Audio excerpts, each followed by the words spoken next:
Assalamualaikum warahmatullahi wabarakatuh. Kami dari kelompok 6 akan menjelaskan PPT tentang simulasi dasar-dasar Industri 4.0 dengan saya sendiri, Naila Nazwa Afifi. Saya Salsabila Juliusa. Saya Muhammad Farid Asyari. Yang pertama tentang definisi. Definisi simulasi adalah proses meniru atau mereplikasi perilaku sistem dunia nyata dalam lingkungan yang terkontrol atau mengoptimalkan kinerja sistem yang kompleks. Pertama, pemodelan sistem. Membangun model dari sistem yang akan disimulasikan dalam bentuk fisik atau virtual. Yang kedua, pengaturan visual. Menentukan variabel yang akan digunakan, misalnya kecepatan, waktu, suhu, dan lain-lain. Yang ketiga, pemrograman. Menyusun skenario atau dijalankan dalam simulasi seperti skenario normal atau ekstrim. Yang keempat, pengujian simulasi. Menjalankan simulasi dengan skenario yang telah dibuat dan mengumpulkan data dari hasil simulasi. Yang kelima, analisis hasil. Menganalisis hasil simulasi untuk memahami bagaimana sistem berperilaku untuk mengoptimalkan kinerja sistem. Kemudian ada jenis-jenis simulasi. Yang pertama, simulasi statik. Proses untuk mempelajari bagaimana suatu objek atau struktur berperilaku di bawah kondisi yang tidak berubah seiring waktu, seperti tekanan atau beban, tanpa mempertimbangkan gerakan atau perubahan seiring waktu.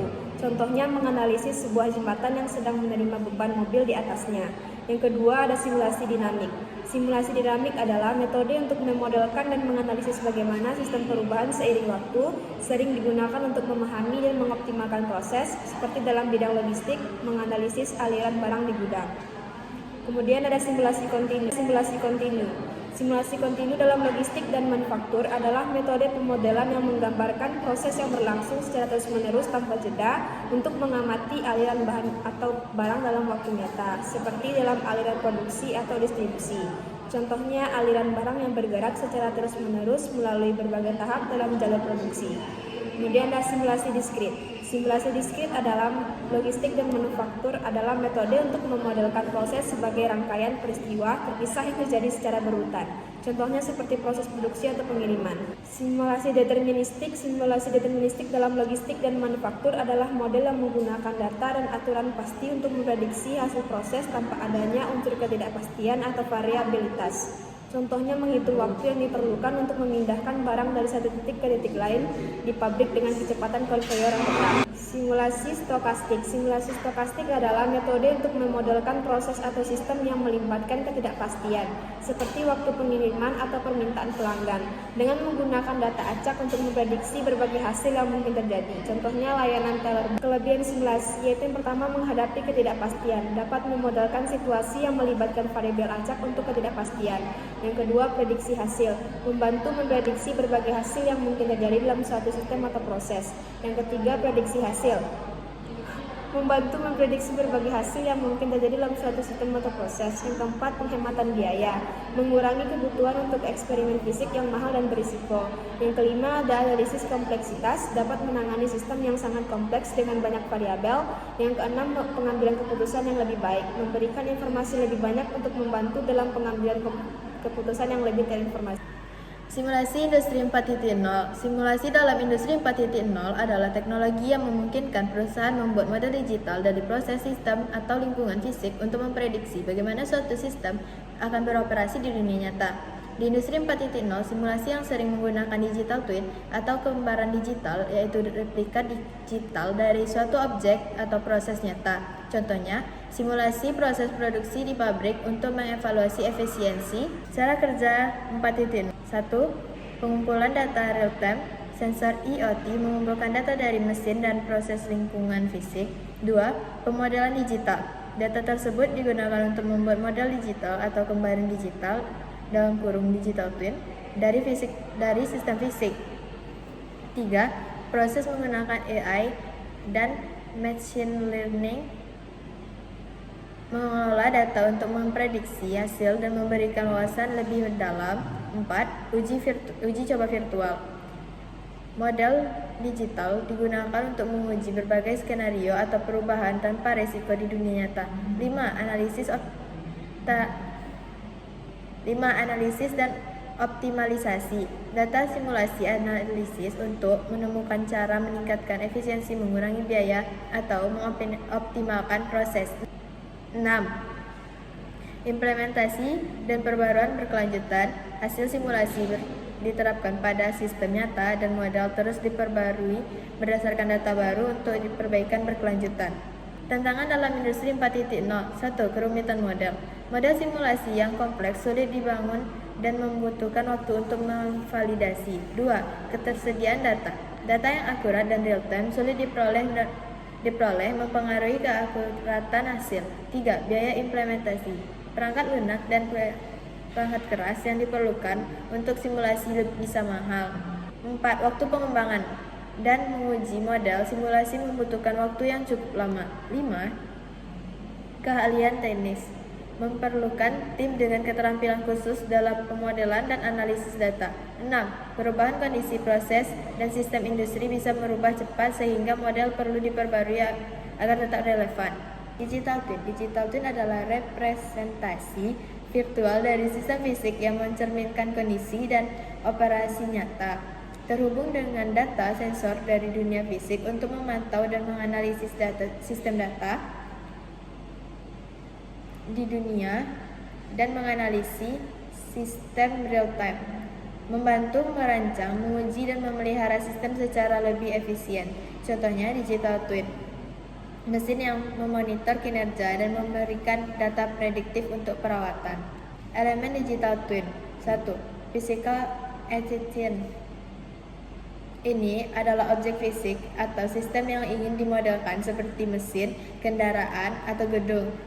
Entitas ini beroperasi di dunia nyata. 2. Digital model. Ini adalah representasi virtual atau model digital dari entitas fisik tersebut. Model ini mencakup data simulasi dan informasi yang mencerminkan kondisi dan karakteristik entitas fisik. 3. Data concatenation atau koneksi data. Ini adalah aliran data real-time yang menghubungkan entitas fisik dengan model digital melalui sensor dengan perangkat IoT. Data dari objek fisik terus dikirim untuk memperbarui model digital memungkinkan analisis dan prediksi. Komponen digital twin. Yang pertama, model virtual, replika digital yang didasarkan pada data objek fisik. Yang kedua, data sensor, data yang dikumpulkan secara real time dari perangkat fisik. 3. Platform IoT, sistem yang mengelola pengumpulan, pemrosesan, dan penyimpanan data. 4. Algoritma dan analitik, algoritma prediktif dan analitik untuk memproses data. 5. Sistem integrasi, menghubungkan data dengan dashboard atau antarmuka pengguna untuk visualisasi. Tantangan digital twin dalam industri 4.0. 1. Integrasi data beragam, yaitu menggabungkan data dari berbagai perangkat dan sistem yang mungkin memiliki standar berbeda. 2. Biaya dan investasi awal, memerlukan investasi besar untuk perangkat keras, perangkat lunak, dan keahlian khusus.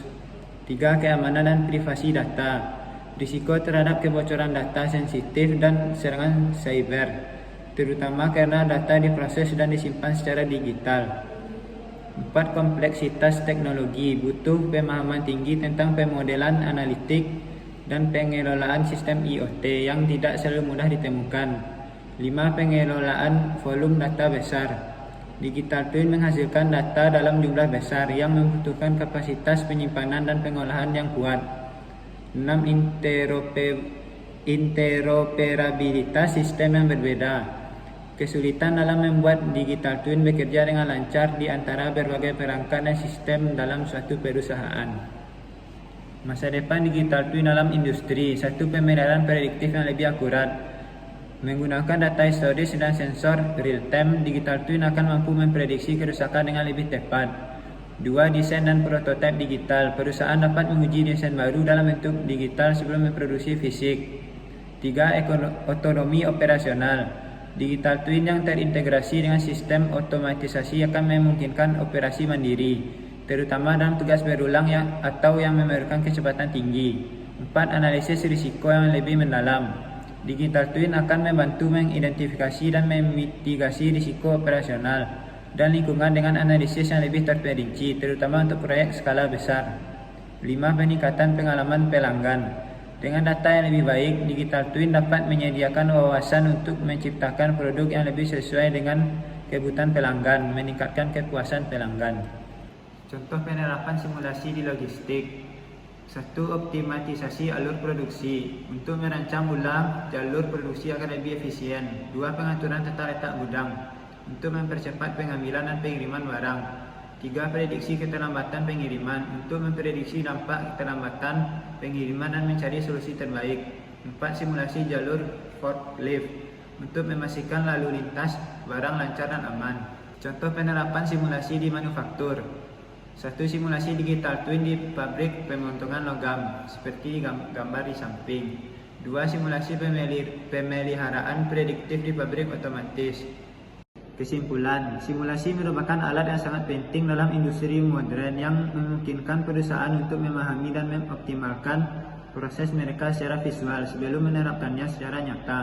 Dengan memanfaatkan simulasi, industri dapat meningkatkan efisiensi, mengurangi biaya, dan meningkatkan kualitas produk atau layanan mereka secara keseluruhan. Contoh penerapan simulasi di bidang logistik.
Baiklah, sekian presentasi dari kelompok 6.